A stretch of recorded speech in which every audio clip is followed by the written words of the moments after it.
सोनपुर नाम के राज्य में राजा धर्मपाल का शासन था। वह अपने न्याय और सख्त नियमों के लिए पूरे इलाके में प्रसिद्ध थे। राजा का यह नियम था कि वह किसी की मदद करने से पहले उस व्यक्ति की बुद्धिमानी की परीक्षा अवश्य लेते। कई बार लोग उनके सवालों का जवाब दे देते और भरपूर इनाम पाते, लेकिन जो जवाब न दे पाए उन्हें खाली हाथ लौटना पड़ता। एक दिन उनके दरबार में एक गायक आया। महाराज, मैं दूर दराज गांवों में घूम घूम कर भजन गाता हूं। रास्ते में चोरों ने मेरा सारा सामान लूट लिया। कृपया मुझे कुछ मदद दीजिए। राजा मुस्कुराए। मदद तो मिलेगी गायक जी, लेकिन पहले मेरा सवाल सुनो। तुम कहते हो तुम यात्री हो, परंतु इस संसार में यात्री केवल 3 हैं। बताओ वे कौन? गायक बहुत सोचता रहा पर उत्तर न दे पाया। क्षमा करें महाराज, मुझे उत्तर नहीं आता। राजा ने गंभीर स्वर में कहा, नियम तो नियम है, बिना उत्तर पाए मैं तुम्हें दान नहीं दे सकता। गायक निराश होकर लौटने लगा। तभी राजा बोले, रुको, धन मैं नहीं दे सकता, परंतु तुम राजमहल में अतिथि बनकर ठहर सकते हो। गायक भावुक हो गया और बोला, महाराज की जय हो, महाराज की जय हो। फिर राजा बोले, मेरे प्रश्न का उत्तर था बालक, वृद्ध और मृत्यु। यही सच्चे यात्री हैं जो इस संसार में टिकते नहीं।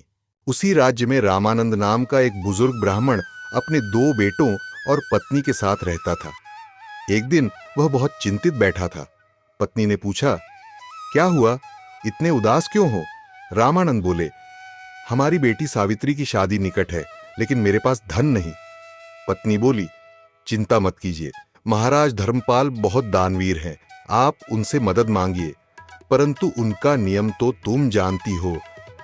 सवाल का जवाब देना अनिवार्य है। आपने इतने वेद पुराण पढ़े हैं, मुझे विश्वास है आप सफल होंगे।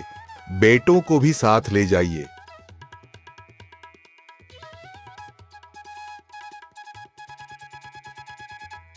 अगले दिन रामानंद अपने बेटों के साथ दरबार के लिए निकल गया और जब वो पहुंचा तो महाराज बगीचे में थे।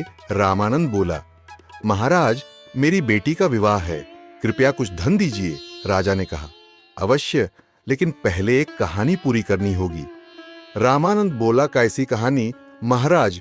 और फिर महाराज बोले, मैं सुनाता हूं। और राजा ने कथा सुनानी शुरू की। कथा 1, राजकुमारी का वर चुनना। विदेहपुर के राजा जनक की पुत्री राजकुमारी वसुधा अत्यंत सुशील और बुद्धिमान थी। उन्हें कोई वर पसंद नहीं आता था। राजा ने पूछा, बेटी, अब बताओ तुम विवाह कब करोगी? राजकुमारी ने कहा, पिताजी, जब मुझे ऐसा राजकुमार मिलेगा जिसमें सच्चा गुण होगा, तभी करूंगी। एक दिन 4 युवक दरबार में आए। पहला बोला, मैं गणित और खगोल का विद्वान हूं, मैं तारों की चाल बता सकता हूं। दूसरा बोला, मैं पशु पक्षियों की भाषा समझता हूं। तीसरा बोला, मैं संगीत का जादूगर हूं, मेरे स्वर से पत्थर पिघल सकते हैं। चौथा बोला, मैं धनुर्धर हूं, मेरी तीरंदाजी अचूक है। राजा ने वसुधा से कहा, अब इनमें से एक को वर चुन लो। तो बताओ ब्राह्मण, राजकुमारी किसे चुनेगी? रामानंद ने उत्तर दिया, महाराज, राजकुमारी क्षत्राणी थी।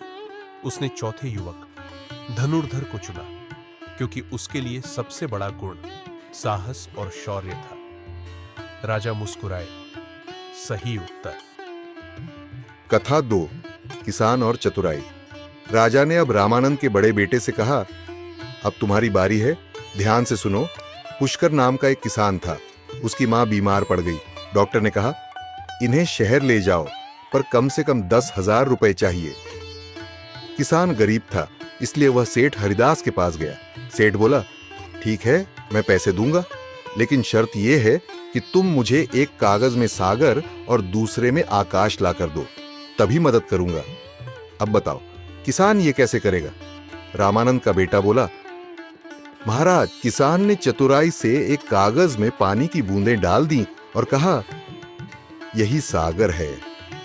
फिर दूसरे कागज को खाली छोड़ दिया और कहा, यही आकाश है, क्योंकि यह शून्य है। राजा प्रसन्न हुए। बहुत बढ़िया, सही उत्तर। कथा 3, सच और झूठ। अब राजा ने छोटे बेटे से कहा, तुम मेरे लिए ऐसे 2 आदमी खोज कर लाओ, एक जिसने कभी सच न बोला हो और दूसरा जिसने कभी झूठ न बोला हो। अगले दिन बेटा एक ही आदमी को लेकर आया। राजा ने हैरानी से पूछा, यह क्या? मैंने 2 लोगों को बुलाने को कहा था। बेटा बोला, महाराज, इस एक व्यक्ति में ही दोनों गुण हैं। ये गूंगा है, उसने कभी सच नहीं बोला, कभी झूठ नहीं बोला। राजा ठहाका लगाकर बोले, शाबाश, तुमने मेरी सबसे कठिन पहेली का उत्तर दे दिया। संगीत। राजा धर्मपाल बहुत प्रसन्न हुए। उन्होंने रामानंद को धन देकर कहा, जाओ अपनी बेटी का विवाह धूमधाम से करो। पूरा परिवार गदगद होकर बोला, महाराज की जय हो, धर्मपाल की जय हो।